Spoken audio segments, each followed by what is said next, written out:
Introduction.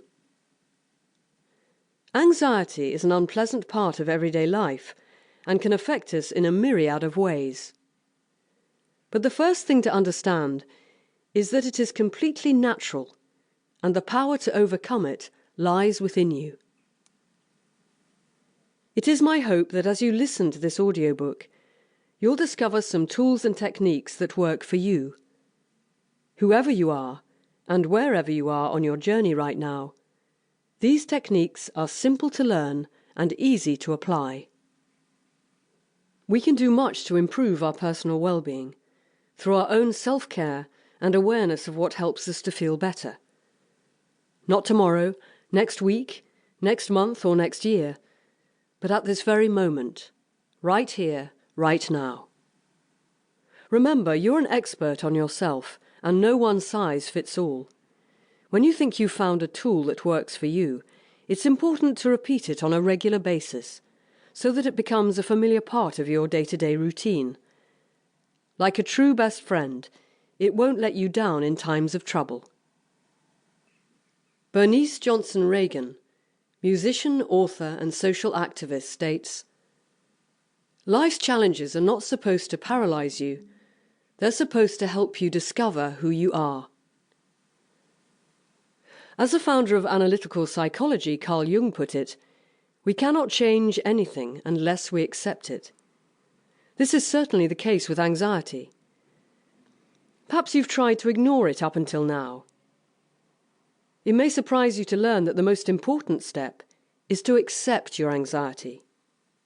This may seem like an alien concept, but once you accept uncomfortable feelings and realize they're part of everyday life, the sooner you can begin to get rid of them. So what's happening? The amygdala is a small almond-shaped organ. It is the ancient part of the brain and is responsible for our fight or flight response. Thousands of years ago, it would alert us to the very real dangers of living in the wild. But nowadays, thankfully, most of us don't have to worry about encountering a ferocious lion before breakfast. Adrenaline and cortisol flood the body when our emotional brain senses danger.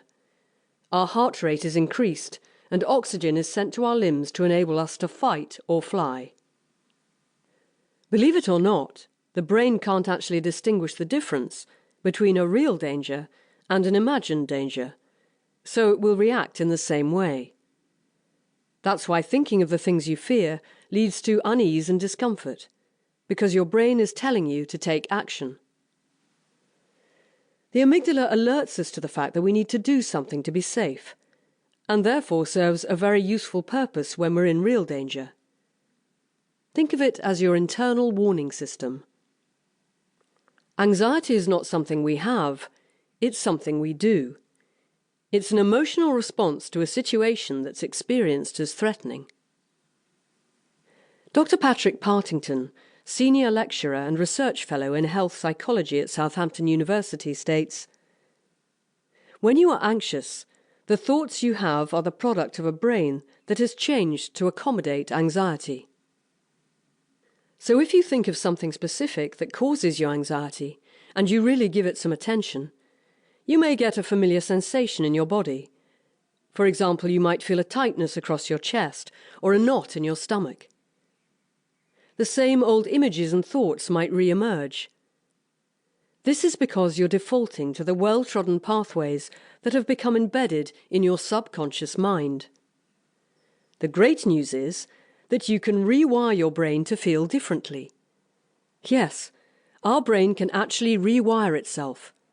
This is due to something called neuroplasticity. Every time we learn something new, we create fresh neural connections. Just knowing this can make us feel a whole lot better as we come to see that the ability to alter the way we think, feel, and behave is possible. So let's begin with some ancient wisdom. When we make our entrance into the world, it's the very first thing we do. Breathe.